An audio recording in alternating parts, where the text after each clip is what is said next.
राधे राधे दोस्तों, जय श्री कृष्णा। स्वागत है आपका हमारे चैनल पर। आइए आज हम सब श्रवण करेंगे बुधवार प्रदोष व्रत की कथा। जब भी बुधवार के दिन प्रदोष का व्रत पड़ता है तो इसे बुध प्रदोष के नाम से जाना जाता है।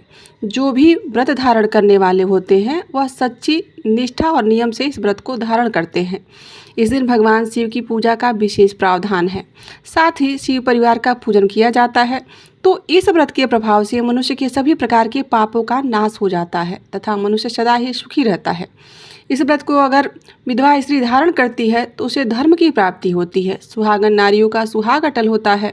कोई बंदी यदि बंदी गृह में है और इस व्रत को धारण करता है तो उस बंदी से उसे छुटकारा प्राप्त हो जाता है। जो स्त्री पुरुष सच्ची कामना से इस व्रत को धारण करते हैं उनकी सभी मनोकामनाएं देव महादेव भगवान श्री गणेश पूर्ण कर देते हैं। सूत जी इस व्रत के बारे में बताते हुए कहते हैं कि त्रयोदशी का व्रत करने वालों को 100 गायों के दान करने का पुण्य फल प्राप्त होता है। इस व्रत को जो भी विधि विधान के साथ करता है उसके सभी प्रकार के दुख और पाप नष्ट हो जाते हैं। प्रदोष व्रत के दिन विशेष प्रकार से भगवान शिव की पूजा सुबह और शाम के समय की जाती है। खास करके शाम के समय में जब प्रदोष काल प्राप्त होता है उस समय भगवान शिव की पूजा उनकी प्रसन्न मुद्रा में करने से आपको सुख और संपन्नता की प्राप्ति होती है।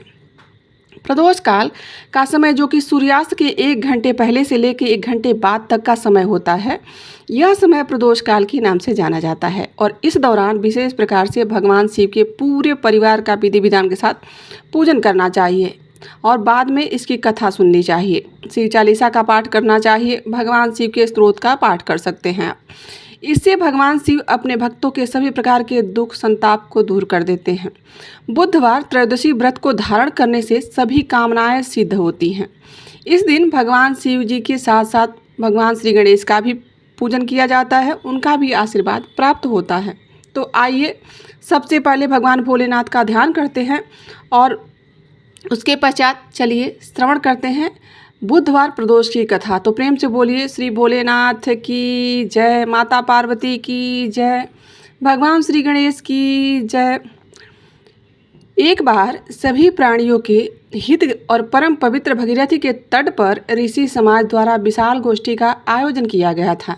वहाँ पर ऋषि महर्षि सभी एकत्रित हुए से व्यास जी के परम शिष्य पुराण वेता श्री सूत जी हरि कीर्तन करते हुए वहां पधार जाते हैं। सूत जी को देखकर सौनादिक जो 88,000 ऋषि मुनि वहां उपस्थित रहते हैं वह सभी उन्हें दंडवत प्रणाम करते हैं।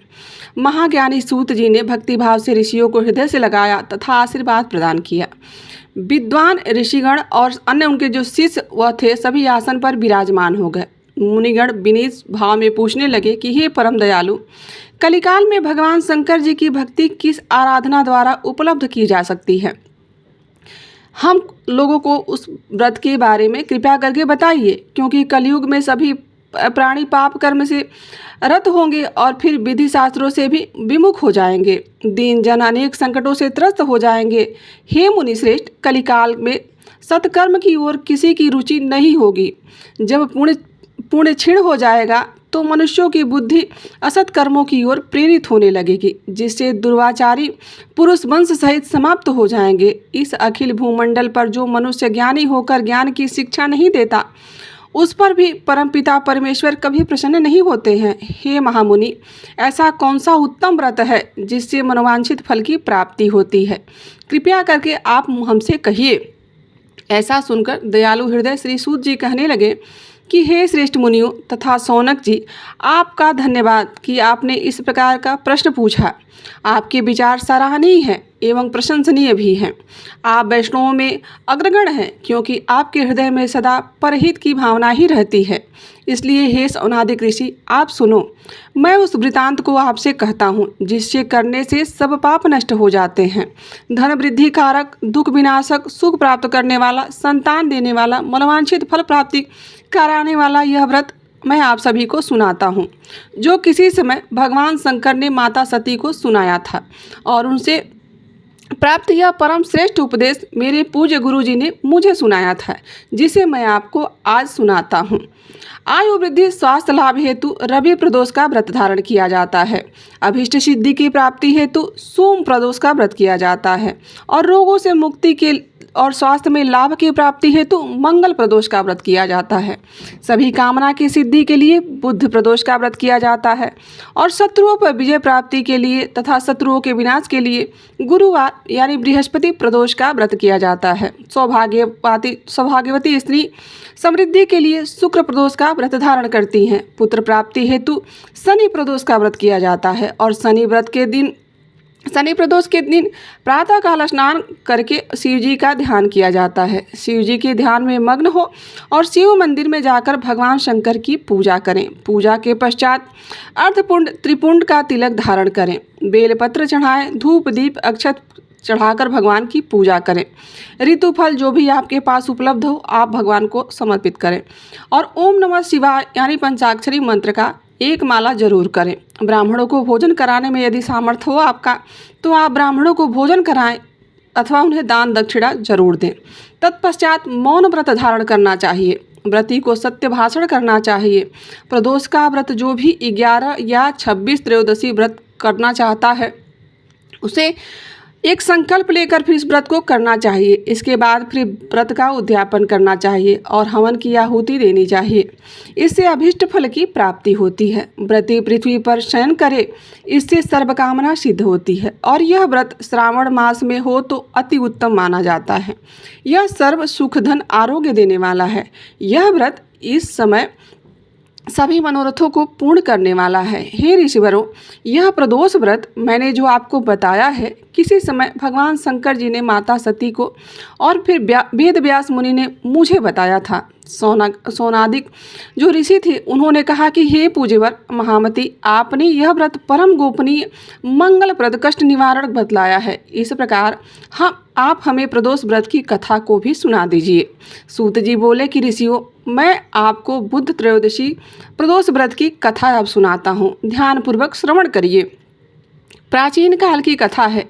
एक पुरुष का नया विवाह हुआ था। वह गौने के बाद दूसरी बार पत्नी को लिवाने के लिए अपने ससुराल गया हुआ था। अपनी सास से कहा कि बुधवार के दिन ही पत्नी को लेकर अपने नगर जाने वाला हूँ। उस पुरुष के सास ससुर ने साले जो भी थे उन सभी ने बहुत समझाया कि बुधवार को पत्नी को विदा कराकर ले जाना शुभ नहीं होता है, लेकिन वह पुरुष अपनी जिद पर अड़ा रहा, टस से मस नहीं हुआ। विवश होकर ससुर ने अपने जमाता और पुत्री को भारी मन से विदा कर दिया। बैलगाड़ी पर वह चढ़कर जब जा रहे थे तो नगर के बाहर निकलते ही पत्नी को बड़ी जोर से प्यास लगी। पति लोटा लेकर पत्नी के लिए कहीं से जल का प्रबंध करने के लिए चला गया। पानी लेकर जब वह लौटा तो उससे क्रोध और आश्चर्य की सीमा नहीं रही, क्योंकि उसकी पत्नी किसी और अन्य पुरुष के साथ बैलगाड़ी पर लेटी हुई थी। पानी पीकर हंस हंस कर बातें कर रही थी। क्रोध में आग बबूला होकर वह मनुष्य उससे झगड़ा करने लगा, मगर यह देखकर उसके आश्चर्य की सीमा तब नहीं रही कि उस पुरुष की शक्ल उस आदमी से हूबहू मिल रही थी। उसी आदमी का वह हम शक्ल था। आदमियों को झगड़ते हुए देख जब काफ़ी देर हो गया तब वहां आने वाले लोग भी भीड़ में एकत्रित हो गए। सभी वहां खड़ा होकर उस झगड़े को देखने लगे। फिर उसी बीच में एक सिपाही वहां पर आता है। सिपाही ने स्त्री से पूछा कि इन दोनों में से तुम्हारा पति कौन है। अब वह बेचारी असमंजस में पड़ी हुई थी, उसे समझ में ही नहीं आ रहा था। दोनों देखने में एक जैसे कदकाठी शक्ल के थे। अब वह क्या करे। फिर बीच राह में अपनी पत्नी को इस तरह से देखकर उस पुरुष की जैसे आंखें भर आई। वह सोच ही नहीं पा रहा था कि अब वह क्या करे। वह भगवान शंकर जी से प्रार्थना करने लगा कि हे भगवान, आप मेरी और मेरी पत्नी की रक्षा कीजिए। मुझसे बहुत बड़ी भूल हो गई कि मैंने बुधवार को अपनी पत्नी को विदा कराकर ससुराल से लेकर आया, तो भविष्य में ऐसा कदापि अपराध नहीं करूँगा। हे नाथ, यह अपराध क्षमा कर दीजिए। उसकी वह प्रार्थना जैसे ही पूरी हुई, दूसरा पुरुष जैसे वहाँ से अंतर्ध्यान हो गया और वह पुरुष सकुशल अपनी पत्नी के साथ अपने ससुराल पहुँच गया। उस दिन के बाद पति पत्नी नियम पूर्वक बुधवार प्रदोष का व्रत करने लगे। तो प्रेम से बोलिए भगवान शंकर की जय, गणेश जी की जय और माता पार्वती की जय। तो दोस्तों, यह थी बुध प्रदोष की कथा। आशा करते हैं कि आपको यह वीडियो अच्छी लगी होगी और यहाँ तक बने रहने के लिए आप सभी का दिल से आभार। मिलते हैं किसी ऐसी जानकारी कथा कहानी के साथ। अभी के लिए बस इतना ही। राधे राधे, जय श्री कृष्ण।